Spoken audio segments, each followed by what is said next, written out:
여러분 안녕하십니까? 권순환입니다.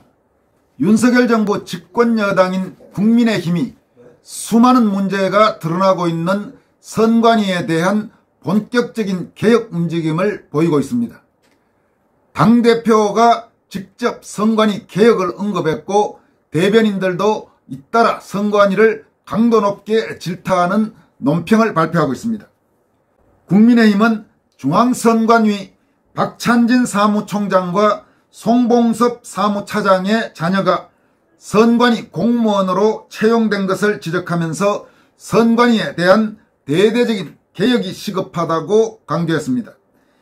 김기현 국민의힘 대표는 11일 국회에서 열린 최고위원회의에서 박찬진 총장 자녀는 지난해 1월 전남 선관위 경력직에, 송봉섭 차장 자녀 역시 2018년 충북 선관위 경력직에 채용된 게 드러났다면서 속구리 투표로 사퇴했던 김세환 전 총장도 2022년 아들이 선관위로 이직하고 6개월 뒤 7급 승진 해외 출장 논란이 있었는데 이쯤 되면 선관위 고위직의 고용세습이라 해도 무방하다고 강도 높게 비판했습니다.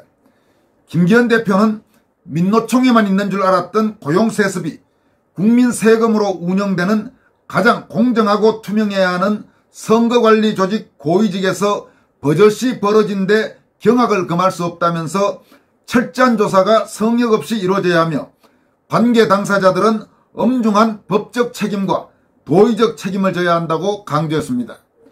이어서 최근 북한이 선관위를 끊임없이 해킹하고 있다는 사실을 국정원이 선관위에 알렸음에도 불구하고 선관위는 국정원의 보안점검을 거부한 바 있다는 사실이 알려지기도 했다면서 경력직 채용으로 포장해 고용세습을 일삼고 북한의 해킹에 대한 보안점검도 무시해버리는 선관위가 국가의 주요 선거를 공정하게 관리할 수 있는 역량이 되는지 심히 의문이 든다면서 대대적 개혁을 촉구했습니다. 여러분들에게 이미 보도해드린 바와 같이 장관급인 박찬진 사무총장과 차관급인 송봉섭 사무차장의 딸 2명은 2022년과 2018년 각각 선관위의 경력직 공무원에 채용됐습니다. 박찬진 사무총장이 사무차장이던 지난해 1월 광주광역시 남구청에서 근무하던 박 총장의 딸은 전남 선관위 경력직 9급에 채용돼 현재 강진선관위에 재직 중입니다. 또 송봉섭 차장의 딸도 충남 보령시의 지방직 공무원으로 근무하다가 2018년 선관위 경력직 8급에 채용돼 현재 7급 공무원으로 근무하고 있습니다.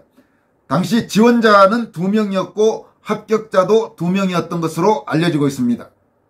김기현 당대표의 발언에 이어 김민수 국민의힘 대변인도 이날 공정의 가치를 실현해야 할 중앙선관위의 고용세습 의혹이 줄줄이 드러나고 있다면서 이제 선관위 개혁은 선택이 아닌 필수라고 강조했습니다.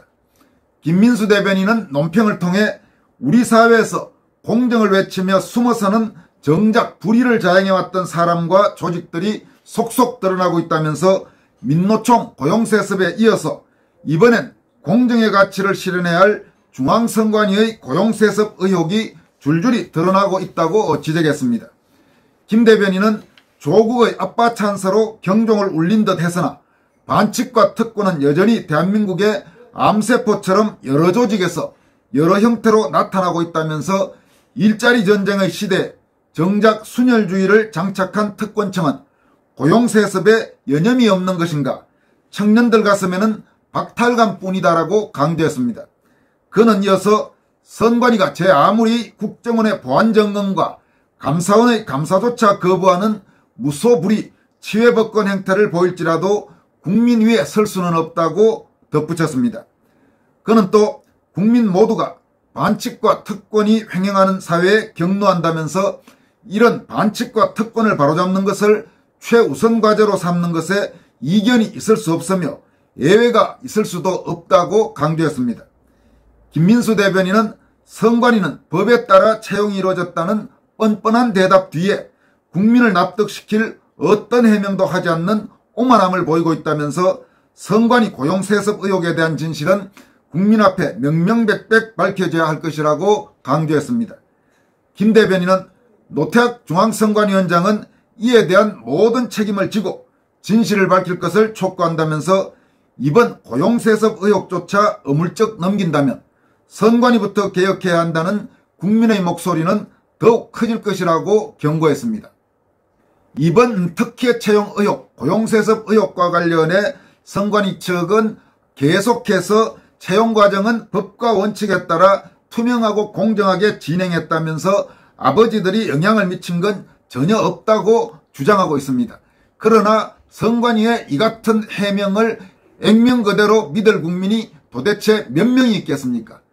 비교적 국가직 공무원에 비해서 들어가기가 쉬운 지방직 공무원, 더구나 아버지의 연고지역의 지방직 공무원으로 들어갔다가 설거머니 선관위의 경력직 채용이라는 제도를 이용해서 선관위 공무원, 국가공무원, 더구나 신의 직장이라고 하는 선관위 공무원으로 옮겨온다는 것을 많은 국민은 명백한 고용세습 의혹, 특혜 채용 의혹이라고 지금 보고 있습니다.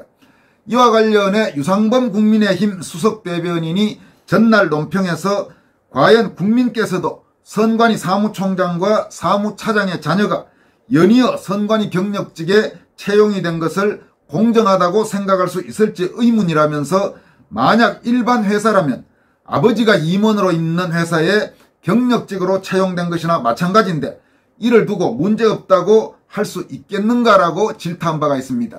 이 유상범 수석대변인의 논평 중에 바로 이 부분, 만약 일반 회사라면 아버지가 임원으로 있는 회사에 아들이나 딸이 경력직으로 채용됐다면 그 채용이 공정하다고 여러분들은 생각할 수 있겠습니까? 신규 채용도 아니고 말입니다. 경력직 채용으로 채용했다. 뭔가 이상하다고 보는 국민이 압도적 다수일 것입니다. 유상범 수석대변인은 또 노태학 선관위원장은 직을 걸고 해당 사안에 대해 조사는 물론 필요하다면 감사원 감사도 청구해야 할 것이고 나아가 위법사항이 있었는지에 대한 철저한 수사도 촉구한다고 강조한 바가 있습니다. 선관위의 잇따른 파문과 관련해 현재의 거야, 즉 더불어민주당, 바로 지난 문재인 정권 당시 집권여당인 더불어민주당은 선관위를 옹호하거나 혹은 선관위의 명백한 문제점, 가령 이번에 불거진 고위직 자녀 채용 의혹에 대해서는 아예 입도 뻥긋하지 않는 분위기입니다. 결국 선관위와 민주당은 그동안 한편이었다는 의혹이 더욱 커질 수밖에 없는 것입니다. 국민의힘은 반면 이딴 의혹, 즉 소쿠리 투표에 대한 감사원 감사 거부에 이어서 국정원 보안점검 거부, 거기에 사무총장과 사무차장 자녀의 특혜 채용 의혹, 고용세습 의혹까지 불거진 선관위가 대단히 심각한 문제를 안고 있는 그런 조직, 그야말로 복마전 같은 조직이라고 보고 있는 상태입니다. 따라서 국민의힘 내부에서는 검찰 수사가 결국 불가피하지 않는가, 이런 지금 의견들도 잇따라 나오고 있습니다. 국민의힘 내부에서는 또 선관위가 여론조사 업체 관리를 제대로 하지 않아서 부실한 여론조사가 자주 공표되고 있다는 문제의식도 적지 않습니다. 최근 국회 행안위원장인 장제원 의원이 여론조사 공표 기준을 구체화하고 업체 등록 취소 요건을 강화하는 내용 등을 담은 공직선거법 개정안을 발의했지만 선관위의 반대로 국회 행안위 법안소의 문턱도 넘지 못한 상태입니다. 또 조혜진 의원도 여론조사 업체를 등록할 때는 전문성 등을 더 따지도록 하는 내용의 선거법 개정안을 발의한 상태입니다. 국민의힘이 중앙선관위에 대해서 개혁의 필요성을 촉구하고 나선 데에는 김명수 현 대법원장이 임명한 노태학 선관위원장 체제의 현 선관위, 더구나 지난 문재인 정권 시절 그야말로 좌파 문재인 정권의 충견 노릇을 했다는 비판을 받고 있는 선관위가 내년 총선 관리에서도 공정하지 못한 그런 선거 관리를 할 가능성이 적지 않다는 우려도 깔린 것으로 보입니다. 실제로 국민의힘 내부에서는 노태학 선관위원장의 사퇴를 촉구하는 목소리도 나왔습니다. 박대출 국민의힘 정책위 의장은 지난 4일 자신의 페이스북에 올린 반정부 정부기관장 무슨 미련 있나라는 제목의 글에서 정부와 반대로 가면서 정부 월급을 타먹는 것은 국민 세금 도둑질이라면서 양심에 털난 사람들 이제는 물러나야 할 것이라고 요구했습니다. 박대출 정책위 의장은 이 글에서 북한 해킹에도 보안검증 거부하는 선거관리위원회를 가장 먼저 언급하고 뒤이어 방송통신심의위원회, 방송통신위원회, 국민권익위원회를 반정부 기관장 기관으로 지목한 바가 있습니다.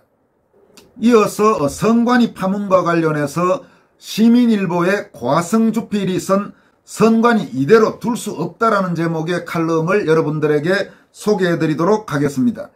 과성주필은 이 칼럼에서 중앙선관위원회 사무총장과 사무차장의 자녀가 지방공무원으로 근무하다 선관위에 채용돼 국가공무원이 된 것으로 확인됐다. 국가공무원인 선관위 공무원은 대개 서기관 4급까지 올라갈 수 있지만 지방공무원이 서기관 되기는 하늘의 별 따기다. 따라서 특혜 채용 논란이 불거지는 것은 당연한 일이다라고 시작했습니다. 이어서 사실이라면 민주노총에만 있는 줄 알았던 고용세습이 국민 세금으로 운영되는 선거관리조직 고위직에서 버젓이 벌어진 것으로 충격적인 일이 아닐 수 없다. 그런데 불행하게도 사실이었다. 박찬진 사무총장에 따른 광주 남구청에서 근무하다 지난해 1월 전남선관위의 경력직 공모에 지원해 9급에 채용됐다. 당시 박 사무총장은 사무차장 신분이었다. 박 사무총장에 따른 현재 전남 강진선관위로 발령을 받아 근무 중이다. 송봉섭 사무차장의 딸도 충남 보령시에서 근무하다 2018년 선관위 경력직 공모에 지원해 8급으로 채용됐다. 송 사무차장의 딸은 충북 단양선관위로 발령났고 현재는 7급 공무원으로 재직하고 있다. 딸 채용 당시 송 사무차장은 선관위 기획국장을 지낸 뒤 한국학중앙연구원에서 연수 중이었다. 앞서 지난해 사전투표 부실관리 책임을 지고 사퇴한 김세환 전 사무총장의 아들도 2020년 인천선관위로 이직하고 6개월 뒤에 7급으로 승진한 사실이 알려져 논란을 빚었었다. 이렇게 이어갔습니다. 지금 송하성 주필이 소개한 전현직 선관위 고위직 3명의 자녀 채용 문제는 여러분들에게 이미 상세하게 보도해드린 바가 있는 내용입니다. 송주필은 이어서 이는 성실하게 근무하는 다른 공무원들을 허탈하게 하는 것은 물론 치열하게 밤잠 설치며 스펙 쌓아 취업을 준비하는 청년들에게는 극도의 박탈감을 안겨주는 것으로 결코 있어서는 안 될 일이다. 선관위 측은 경력직에 채용되면 원거리 지역에 배치돼 인기가 높지 않다. 채용은 법과 원칙에 따라 공정하게 이루어졌고 아버지들이 영향을 미친 건 전혀 없다라고 고용세습 논란을 일축했지만 선관위의 해명에 수긍하는 국민은 별로 없다라고 썼습니다. 이어서 다음과 같이 밝히고 있습니다. 지방공무원은 인사적체 등으로 승진에 상당한 어려움을 겪지만 국가공무원은 상대적으로 숨통이 트인 탓이다. 국가공무원은 동급 지방공무원보다 한 직급 높은 자리로 인식되는 게 공직사회의 현실이기도 하다. 따라서 인기가 없다는 선관위 측의 해명은 믿기 어렵다. 선관위 고위직 자녀의 채용이 고용세습이라는 비난을 받는 이유다. 이렇게 썼습니다. 이어서 따라서 진실규명을 해야 한다. 중앙선관위의 자체 감찰만으로도 안 된다. 감찰로 면피하려 했다가는 당장 제19 감싸기라는 비판을 받게 될 것이다. 감사원이 나서야 한다. 감사원은 선관위 고위직 자녀들의 채용에 문제가 없었는지 철저히 감사하고 문제가 드러나면 수사기관에 수사를 의뢰해서라도 끝까지 파헤쳐야 한다라고 촉구했습니다. 그는 또 사실 선관위 고위직들은 그 자리에 앉아있을 자격조차 없는 사람들이다라고 질타하면서 선관위가 북한 정찰총국을 포함해 총 8건의 해킹 공격을 받고도 국정원의 보안점검 권고를 거부했다는 놀라운 사실이 드러난 게 불과 며칠 전이다. 대체 북한이 왜 선관위 해킹을 시도했을까? 우리 선거에 영향을 미치려 한 건 아닌가? 그게 아니라면 우리 사회의 부정선거 논란을 겨냥한 것인가? 그런데 선관위는 왜 국정원의 권고를 거부했을까?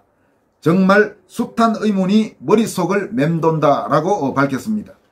과성주필은 그런데도 선관위는 헌법상 독립기관인 선관위가 행안부 국정원의 보안 컨설팅을 받을 경우 정치적 중립성에 관한 논란을 야기할 수 있다라며 보안점검 권고를 거부하고 있다. 아무리 헌법상 독립기관이라고 해도 문제가 있다면, 특히 북한의 해킹 위험이 있다면 그 문제 해결을 위해 나서는 게 정상 아니겠는가. 그런데도 선관위는 독립기관이라는 이유로 완전히 치해법권에 놓여있는 상황이라고 비판했습니다. 고주필은 이어서 어디 그뿐인가, 전국 곳곳에 무분별하게 내걸리는 정치 현수막에 대한 국민의 불만이 커지는 가운데 선관위가 선거기간에 현수막을 무제한 게시할 수 있다는 의견을 국회에 전달해 논란이 일기도 했다. 정치 혐오를 부추기고 보행자 안전을 위협한다는 여론에 역행하는 결정이라는 비판이 나왔다라고 강조했습니다. 고주필은 마지막으로 이처럼 경력직 채용을 포장해 고용세습을 일삼고 북한 해킹에 대한 보안점검도 무시해버리는 선관위, 여론에 역행하는 선관위가 과연 국가의 주요 선거를 공정하게 관리할 수 있는 역량이 되는지 의문이다. 이런 선관위를 이대로 두어서는 안 된다. 대대적인 개혁에 나서야 한다. 조직 개편도 필요하다. 다만 개혁의 방향과 폭등은 국민공청회 등 여론 수렴 과정을 거쳐야 한다. 이제부터라도 논의를 시작하자라고 칼럼을 마무리했습니다. 여러분들에게 최근 여러 차례에 걸쳐서 말씀드립니다마는 대한민국의 중앙선관위는 절대로 지금 이대로 놔둬서는 안 됩니다. 반드시 대대적인 개혁이 필요합니다. 지금 저런 식의 선관위를 놔두고 한국의 선거관리의 공정성과 중립성을 기대한다는 것은 그야말로 연목구어라고 하지 않을 수 없습니다. 여기까지 하겠습니다. 고맙습니다.